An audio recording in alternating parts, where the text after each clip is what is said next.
The year is 1937 in Los Angeles. An old man named Hannon Fuller is seen writing a letter for his closest apprentice, Douglas Hall. In the letter, Fuller talks about an unpleasant truth about the world. After finishing up, he leaves the letter with a trusted bartender named Ashton and tells him to hand it over to Douglas. However, right after Fuller departs, Ashton sneakily opens the letter and reads it. Shocked by the contents, he then drives to a place he would never usually go to. After driving for hours, his car is the only car on the road. It's just him and the heat and the dust. There are warnings and barricades that tell him to stop, but he doesn't listen. When Ashton reaches a bit further, he realizes that something isn't right. There's no movement, no life, as if the world around him is crumbling slowly. And when he gets out of the car, what sees him shocks him to the core. It appears to be the end of the world. All he can see is endless lines of matrix. This is when Ashton realizes that the world around him is all fake, and he himself is just an artificial creation. Meanwhile, the old man from earlier, Fuller, returns home and lies down next to his wife. However, when he closes his eyes, he wakes up in the present-day Los Angeles of 1999. Now this is the real world. It is then revealed that the 1937 world is just a virtual reality simulation, and Fuller is the creator of it. This world gives people a perfect experience of the past. They can interact with computerized people, make friends, and even have fun with girls. Damn. And despite being a simulated world, the characters there are oblivious that they are not real. They are electronic people living a normal human life just like Ashton. A person from the real world, however, can temporarily take control of a character in the VR world and do whatever they please with that control. In the next scene, Fuller, who has just woken up from the virtual world, cautiously leaves the building. He then goes to a bar and uses the payphone to call Douglas, but the call is not answered. Soon, a mysterious man appears, and Fuller follows him outside. The two chat for a while, but shockingly, the man stabs Fuller with a knife and murders him. The next morning, Douglas wakes up and finds blood-stained clothes in his laundry bucket. He's obviously confused where it came from, but before he can investigate, he gets a call from Detective McBain of the LAPD and learns about his mentor Fuller's murder. The two then meet at Fuller's apartment. Here, it is revealed that Douglas had a close relationship with Fuller and that they were working on a highly classified project, which is the virtual reality world of 1937. The detective mentions that Douglas has become the prime suspect of the murder, as he was the last person Fuller tried to contact before his death. Just then, the two encounter a distraught young woman named Jane in Fuller's bedroom. When Douglas questions her, she reveals that she is the only daughter of Mr. Fuller and has only returned from Paris after learning of her dad's death. She got back awfully fast. Douglas then leaves the two alone for interrogation while he goes to the VR lab. There, he talks with his coworker Jason Whitney, and the latter reveals that Fuller was secretly testing the 1937 LA simulation. Douglas is caught off guard, as he was under the impression that the company was months away from the first trial run. Afterwards, Douglas returns home and goes through his audio messages. In one of them, an anxious Fuller tells him that he has found something incredible and that he has left a letter for him inside the 1937 VR simulation because he fears his own death is imminent. Douglas then heads straight back to the VR lab and tells his colleague Jason about the message. He asks him about the VR characters Fuller interacted with last night and also reveals his desire to go into the VR simulation. Jason is naturally against this. However, Douglas is adamant on finding answers, as now, even the police are starting to suspect him of being the murderer. Moreover, he himself is not sure if he's innocent, because all evidence points to him, and he can't even remember what happened that night. Jason finally agrees to let him go into the system, but only for 2 hours. Shortly after, the preparation for the simulation commences, and after a few adjustments, Douglas is sent back to 1937 LA. Jason assigns him the role of a wealthy bank clerk named John Ferguson. At first, Douglas, who now possesses Ferguson, seems confused and tries to process everything that just happened. But soon, he is taken aback by the accurate representation of the city, which makes him smile for a while. Then, he takes a break from Ferguson's work and goes to meet Fuller's 1937 double named Grierson, who is a historian. The two talk for a while, but surprisingly, Grierson asserts that he doesn't remember writing any letter to him. Here, it is revealed that once a person leaves the simulation, his or her double will immediately forget about the events that occurred while they were under control. But with that being said, Grierson admits that he has a clue, probably because he remembers some fragments of his memories. This leads Douglas to the bartender Jerry Ashton. Surprisingly, Ashton turns out to be the 1937 double of Jason, which takes Douglas by surprise. However, he ignores it and inquires if Fuller left a message for him. The bartender feigns ignorance and denies receiving any messages. It seems like he's bitter, as he has now learned the truth about being a simulation. Hearing this, Douglas is puzzled, and he suddenly begins to hallucinate. He quickly rushes to the bathroom, suffering from semi-seizure before collapsing on the ground. Back in the 1997 VR lab, warning signs go off, and Jason terminates the connection and brings Douglas back. Jason explains that the unit started glitching because Douglas spent 2 hours inside the simulation, which is double the recommended time. After collecting himself, Douglas shares his experience inside the simulation and happily tells Jason that the VR very much works. Meanwhile, in the 1937 simulation, Ashton the bartender speaks with John Ferguson once he emerges from the washroom. However, Ferguson is puzzled how he got to the hotel and doesn't recall having any conversation with Ashton. Back in 1997, a waiter named Tom Jones from the bar outside, which Fuller was killed in, shows up at the company HQ.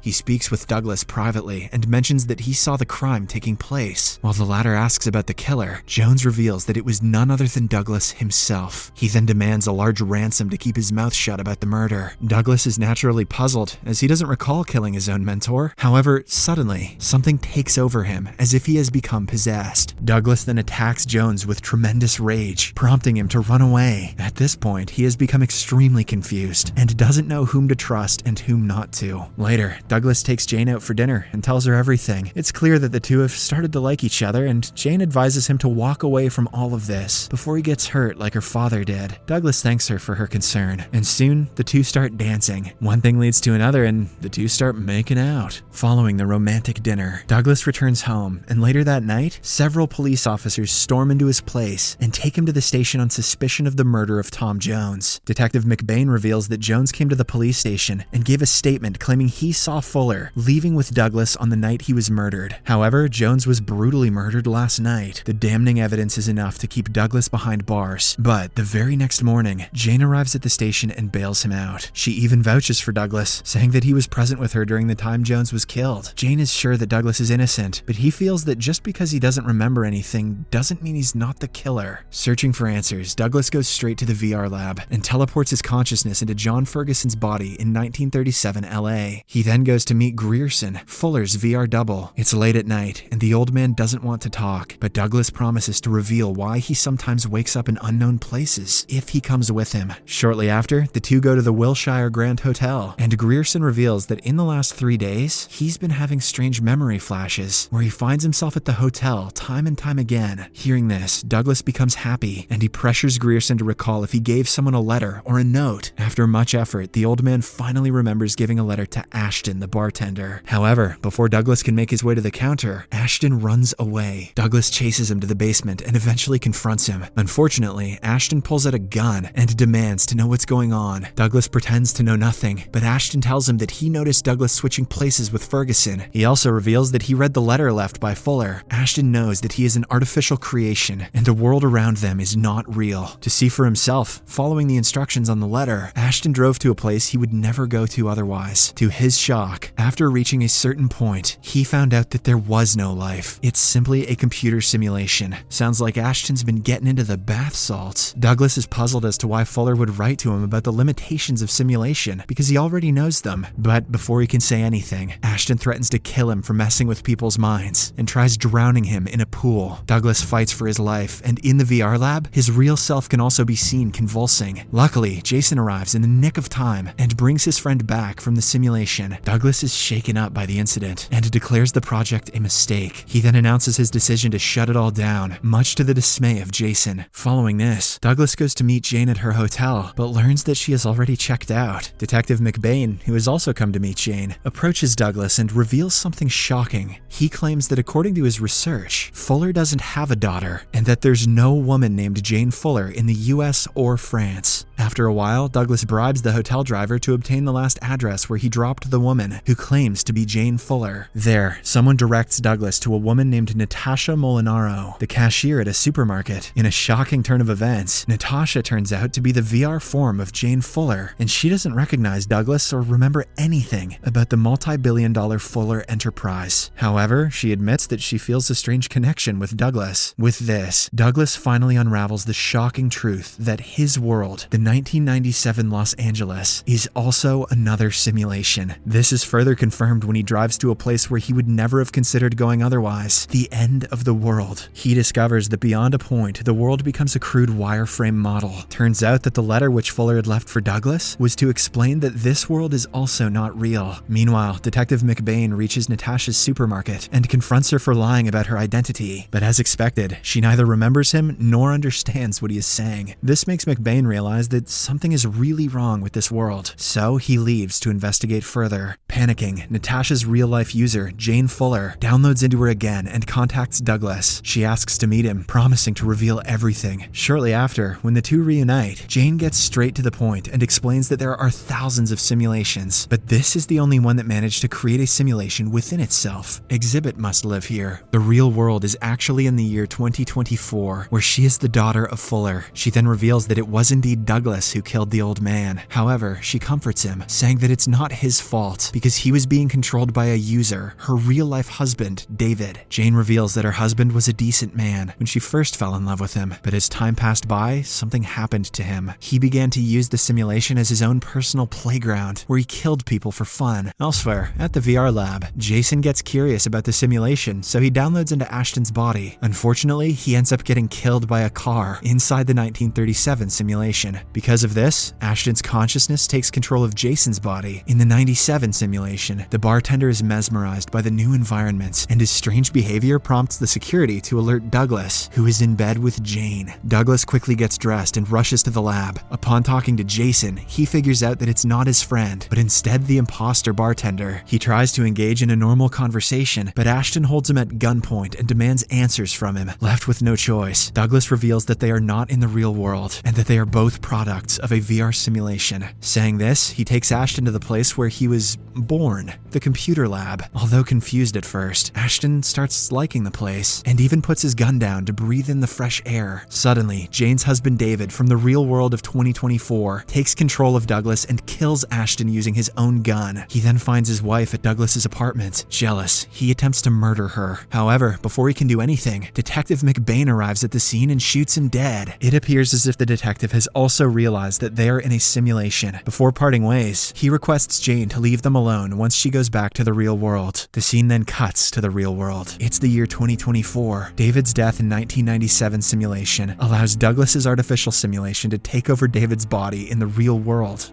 What? He's shocked to wake up in a huge mansion where he finally reunites with Jane. She takes him to the balcony to show him the high-tech world of 2024. However, the surprises don't end there, as Fuller turns out to be alive and well in this real world. The film ends with the real world shrinking to a digital line of imagery, which may hint that this world is also another simulation. Subscribe for more videos like this, turn on notifications, and leave a like to help the channel out.